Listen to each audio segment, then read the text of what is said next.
Welcome to the deep dive. We grab a whole stack of sources and, well, we pull out the key info to get you up to speed fast. Today, we are jumping straight into something everyone seems to be talking about. The Los Angeles real estate market surge. People always think LA housing is fast-paced, right? The perception. But what our sources are showing is something else entirely is happening right now. It's pushing things even for LA standards.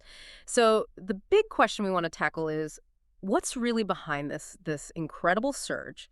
And importantly, can it actually last? Okay, let's unpack this. Yeah, and what's fascinating here, kind of our mission for this deep dive, is really getting past the headlines. We want to, cut through all that noise, give you a shortcut to really understanding a market that, frankly, so many people are watching very, very closely. We're not just looking at what's happening, but digging into the why, and crucially, what this could mean for, what comes next. It's a really dynamic situation. It absolutely is. And the numbers, the data we looked at, they paint a pretty stark picture of just how big this surge is. We're talking hard data points here.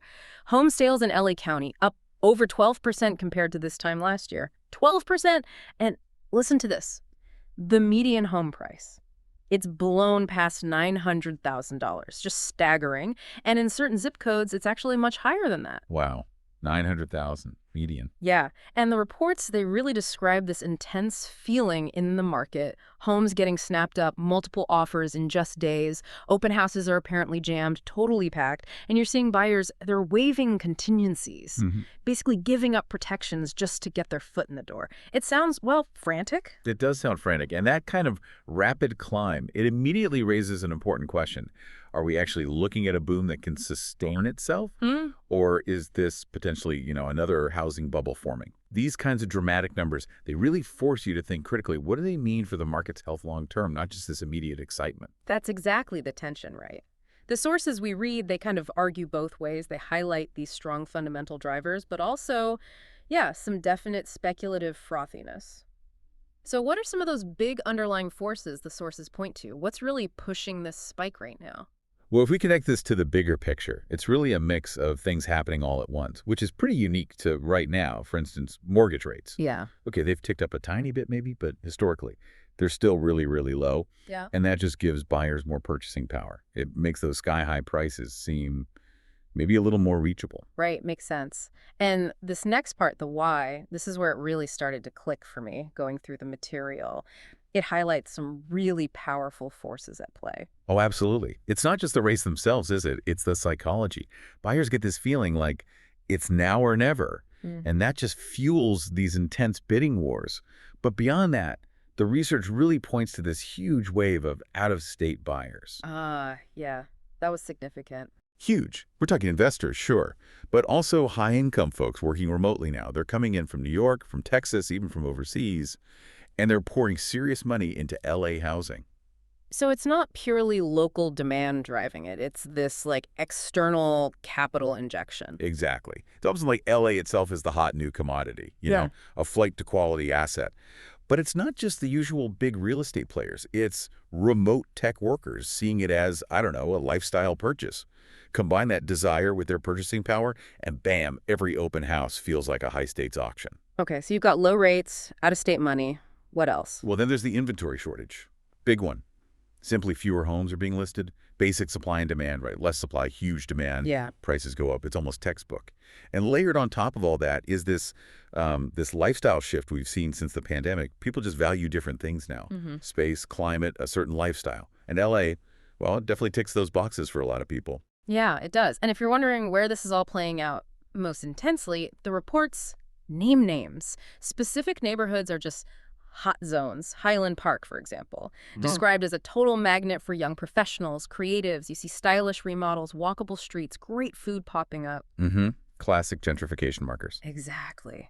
Then there's Inglewood. That's getting a ton of investor attention, clearly linked to SoFi Stadium and, the upcoming Olympics. Right, the infrastructure effect. Definitely. And places like Silver Lake, Echo Park, still super popular, prices still climbing. No surprise there, really. And you also see South LA mentioned quite a bit, accelerating gentrification, lots of flippers, buying older homes, renovating quickly, turning them into high-end rentals. These examples really show how those big, broad trends we talked about, low rates, remote work, investment land differently on the ground, specific things like a new stadium or maybe the cultural vibe of a place like Highland Park, they can just amplify everything in that specific area. That South LA example, the flippers, Hmm.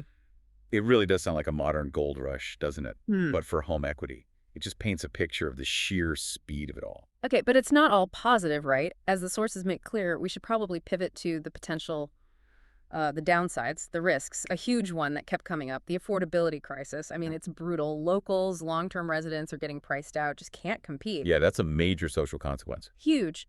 Then there's the worry about interest rates. If the Fed keeps hiking them, the analyses we saw suggest things could cool down pretty fast, maybe significantly. That's the big if hanging over everything. It is. And finally, the risk tied to the buyers themselves. People stretching budgets so thin, becoming over-leveraged, even a small dip in the market, that could mean serious financial trouble for those folks. Right.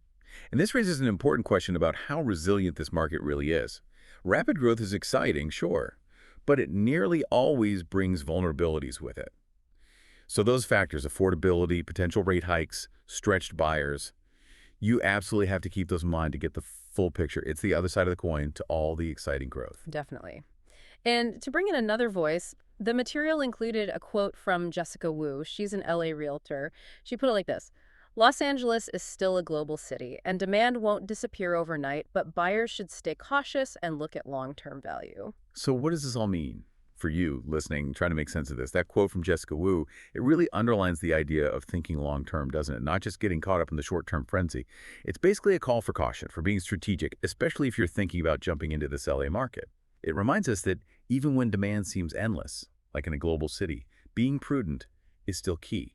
It's about buying smart, not just fast.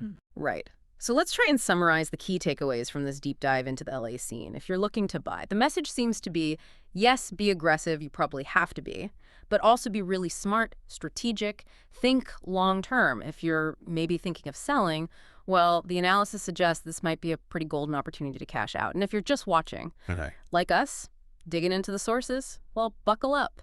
Because it doesn't look like the LA market is hitting the brakes just yet. Exactly. And maybe a final thought to leave you with is sort of building on all this. Think of that core tension we kept seeing. LA's magnetic global appeal constantly pulling people and money in, butting right up against these intense pressures of affordability, sustainability. Can the market keep walking this tightrope? How long can this high wire act go on? And what are the deeper, maybe social consequences for a city like LA down the road? Something to ponder.